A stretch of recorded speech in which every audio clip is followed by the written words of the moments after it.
the Seventh Ray by the Ascended Master Saint Germain.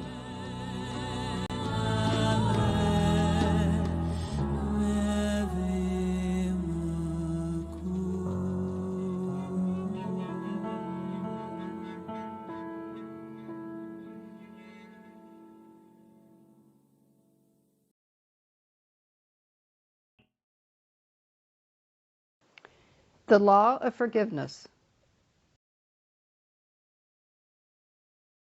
The question has frequently been asked, what is the proper attitude to take when one becomes aware of a projection charged with anger, hate, or other evil intent against oneself or perhaps another person who might not be conscious of the attack? In cases of this kind, I have always thought that the most merciful and divinely intelligent proceeding is to immediately seize that energy mentally, surround it completely with the cosmic fiery consuming flame, and thus cleanse and purify it before it can take the form of some destructive manifestation and start back on its return journey to its sender. I would then call to the Christ self of the projector, asking it to illumine the consciousness so that it will see and revoke the error of its ways. It is the unconsumed evil creations on the earth that when they meet create those great riptides that spew forth destruction in the shape of tornadoes, earthquakes, and all the other frightful manifestations the human consciousness is pleased to label accidents. It is an act of great merit to invoke the fiery consuming flame to sweep into all vortices of evil and to seek out by means of its omniscient consciousness the generators of that misqualified energy, consume all the motivating impulses back of them, and transmute by the power of its flame the evil appearances already created. There is nothing gained by driving misqualified energy back into its creator, because by the very act of misqualification, the generator proves that he is ignorant of the divine nature of all energy and is in dire need of the application of the cosmic fiery flame of love and mercy, rather than an intensification of the quality of evil which would be caused by the return of his own energy before the discord was consumed, with the added qualification, perhaps, of the witness's disapproval or resentment. Persistent and consistent use of the purifying and consuming fiery flame of freedom's love will ultimately free the life stream entirely from the accumulation of discord which makes the present karma and limitation. It will also build an impregnable wall of light around the user, keeping out the discord that is continually floating in the atmosphere caused by the emanation of others. When perfect harmony is evident in the daily life of the individual, then it may be said that he has used the merciful and forgiving power of God's cleansing flame enough. Here I would remind the students that the creative centers, thought and feeling, in the consciousness must be employed in molding out of the universal light the manifestations and substance they require to replace the appearance to be dissolved. There is no substitute for the visualization of dynamic, positive thought and feeling forms that will externalize as good of every description. Generalities are not specific. When we choose to precipitate a dinner, for instance, every loaf of bread, every piece of fruit is designed within the consciousness. Our life is breathed into the light substance to form the design, and not until then is it lowered into form. So must it be with everyone who chooses to enjoy the beautiful manifestations of the third-dimensional plane. Experiment with your creative faculties. I did this myself for years before I attained my complete emancipation from the limitation of the human consciousness. Choose a simple design and mold it out of the light substance. Then, when you hold its manifest form in your hands, you will have more confidence in the power of your own life energy to create and sustain your heart's desires within your own sphere of influence and in the attainment of your own individual governing power. Take the motto: know, dare, do, and be silent.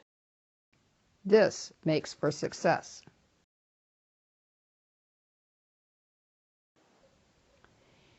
Healing through visualization. We come now to an opportunity for every Chela of the Masters to assist in the work of the new day, the fullness of which has not yet dawned upon their outer consciousness. We, however, are deeply aware of the future service each student may render in the cause of freedom to the earth, and through the upraised consciousness of the aspiring one, we shall endeavor to assist in every possible way through counsel, radiation, and application on his behalf. The following little episode, taken from my memory book, may be of help to someone struggling with bodily handicaps, for it must be remembered that we, the liberated brothers, also walked the earth in the more or less distant past and wrestled with the limitations of human consciousness and personal karma, even as humanity is doing today. Once in a long ago embodiment, my travels took me through parts of Russia and Siberia where sanitation and hygiene were unknown commodities. One of my feet had become frostbitten, and I had only a knotted rag to keep my flesh from the sharp, frozen ground. One night, as I lay groaning in a peasant's hut in close proximity to some pigs, an odoriferous goat or two, and some chattering human beings of little spiritual or intellectual comfort, the smoke from the flueless fireplace filling the room, adding to the general chaos and discomfort, my foot and leg assumed larger and more important proportions in my consciousness with each throb of blood through my veins. I had been receiving certain instructions from a master whom I had visited in the flesh, and who was able, when necessity required, to project his thought and directions toward me.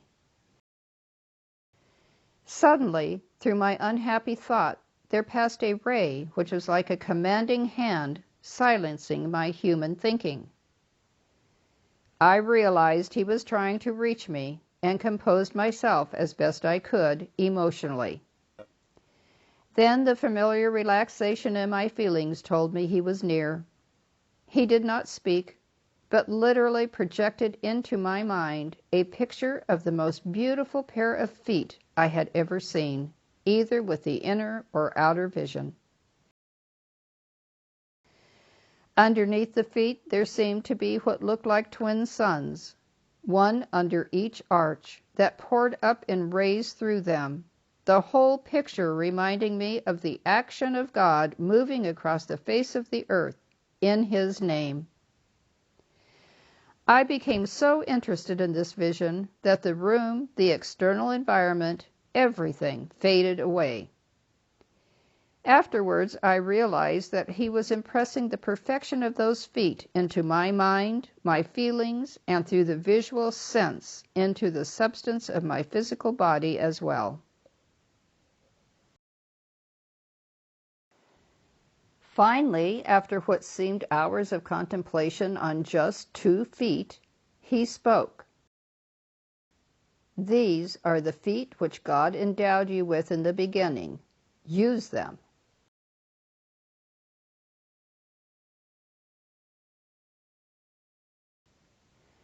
With that, his ray withdrew, and the vision vanished, but I was able to recall it at will, and I began to superimpose those God feet over the poor manifestations which I had humanly created, until finally my physical feet began to express the perfection of that inner vision. In that embodiment, I succeeded to a great extent in perfecting my feet until they represented what looked to me like a fair replica of those heavenly feet that I saw in my vision on that cold night in the peasant's hut. In later embodiments, I was set to completing the task, and would you believe it? At the time of my ascension, when my presence was revealed to me in its fullness, the first thing I became aware of was the feet, and then the rest of the glorious self. According to the cosmic law, this is backward. But it shows the tremendous impression that visualization makes on the consciousness, and in turn that consciousness makes on the flesh. It is more difficult for an individual to conjure up a vision of the perfection of the presence than it is to have the master direct that perfect vision into the outer consciousness. But if you will call on me or any other master, we will help you to hold a perfect picture of the presence in your mind.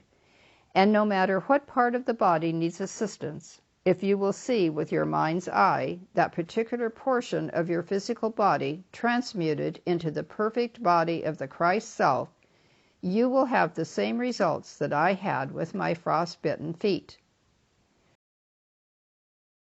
The whole secret of healing lies in the visualization. Substituting the perfection of your own Christ self for the poor human manifestation. Try this both for yourself and others, and let us rejoice together at the perfect result.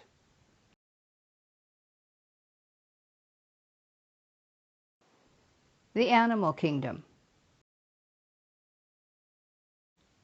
The question has been asked many times, how about animals? What part, if any, have they in the evolutionary scheme?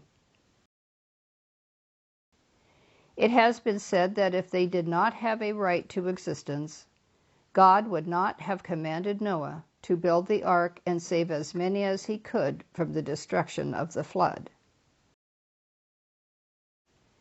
Perhaps the following explanation regarding the presence of animal life on the planet Earth today and the responsibility vested in mankind to assist that life into its own natural beauty and perfection of expression will help in the solution of the vexing problem. Every form that is manifest in the third-dimensional plane is an outpictured idea held in consciousness. Even physical beauty is merely externalized thought. In the first golden ages, when mankind chose to accept the responsibility of incarnation on the earth, the angelic, devic, and elemental kingdoms preceded mankind in order to prepare a place for them. These angelic, devic, and elemental forms were beautiful in the extreme, outpicturing the God image of each one's own archetype, which was held in the mind and heart of God Himself.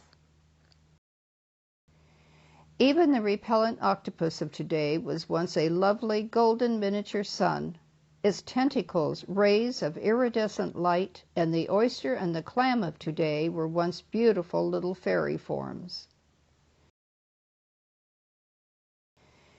These elementals were destined to journey with the mankind of earth, serving Him, obedient to His every direction throughout the long pilgrimage from eternity to eternity.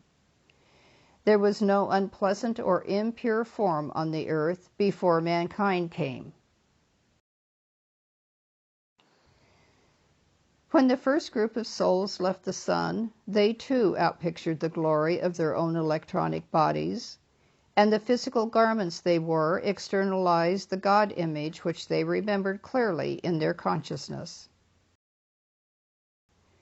This was a time of great beauty, great happiness, and great peace.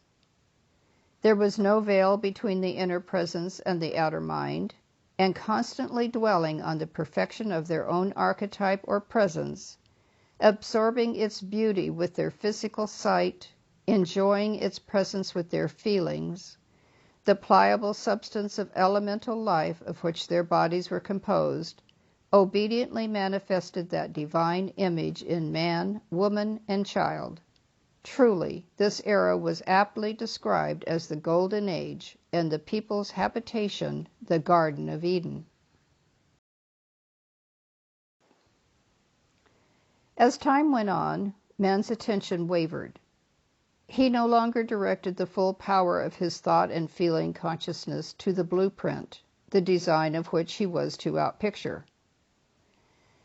The vision of the God presence began to fade in his memory. The lines became blurred, the outline distorted, as when one looks at his image through disturbed water.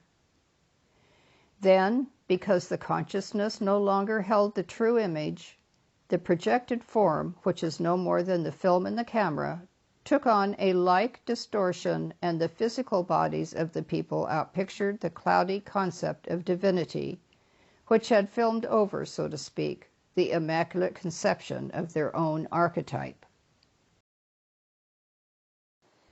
In like manner, mankind began to impress the more innocent and childlike consciousness of the elemental forms, which absorbed the distorted pictures through their own sight, hearing, and feeling senses. See the story of Jacob and the spotted cattle. And being obedience incarnate, the elementals took on the characteristics and distortions of their masters. Thus did the beginning of animal life on this planet take place. The innocent elementals, imprisoned in the forms suggested by man's thoughts and feelings, and externalized by the degraded will of the human nature into which man had descended, outpictured the various forms of animal life on this planet. Century after century passed, and more of the concentrated qualities of mankind's lower nature became embodied in these innocent animal forms, until you had the terrific beasts of the so-called prehistoric ages, such as the dinosaurs, etc. This was the darkest point in the Earth's history. From then on, through the mercy of God, began the slow, upward climb in the evolution of man, elemental, and beast toward civilization. There is only one road up for all life, and that is through love. Love is the primal essence, and the development and final attainment of this quality in the individual consciousness are the only means by which any expression of life can be set free. Here and there, life streams have been found who had generated the qualities of gentleness and love, and thus the emancipation of even the elemental kingdom began. Nevertheless, mankind in general is held responsible by cosmic law for the degradation and downfall of the elemental and animal kingdoms as they appear today. And before the blame for this blot on life can be lifted from the shoulders of mankind, some members of the race must be found with enough justice and charity in their hearts, coupled with balance and understanding, who are willing to love this life free. Great men and women, as for instance our brother Katumi, in his embodiment as St. Francis of Assisi, have loved hundreds of thousands of these imprisoned friends free through raising their consciousness and natures by both love and association, until they were never again required to incarnate in forms less than their divinely natural estate.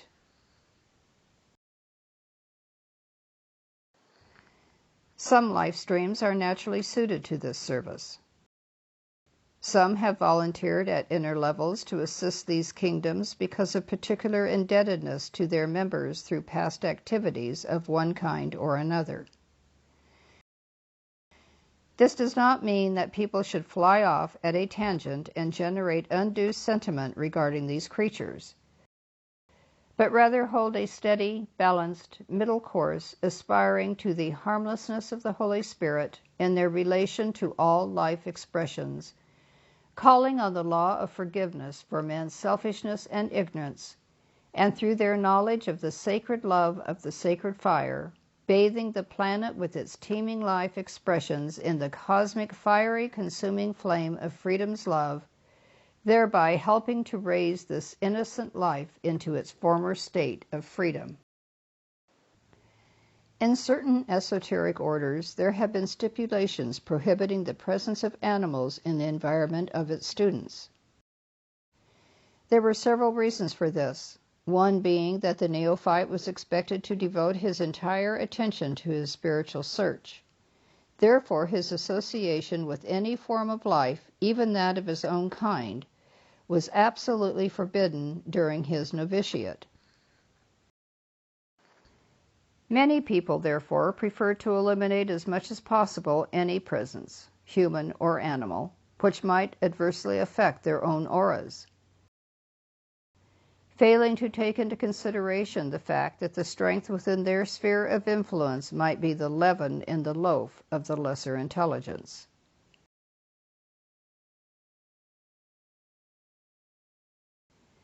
However, this is a decision that each free will acting individual must make for himself. But it would be well for the student to hold in mind that the ultimate achievement of the life stream is the attainment of perfect love.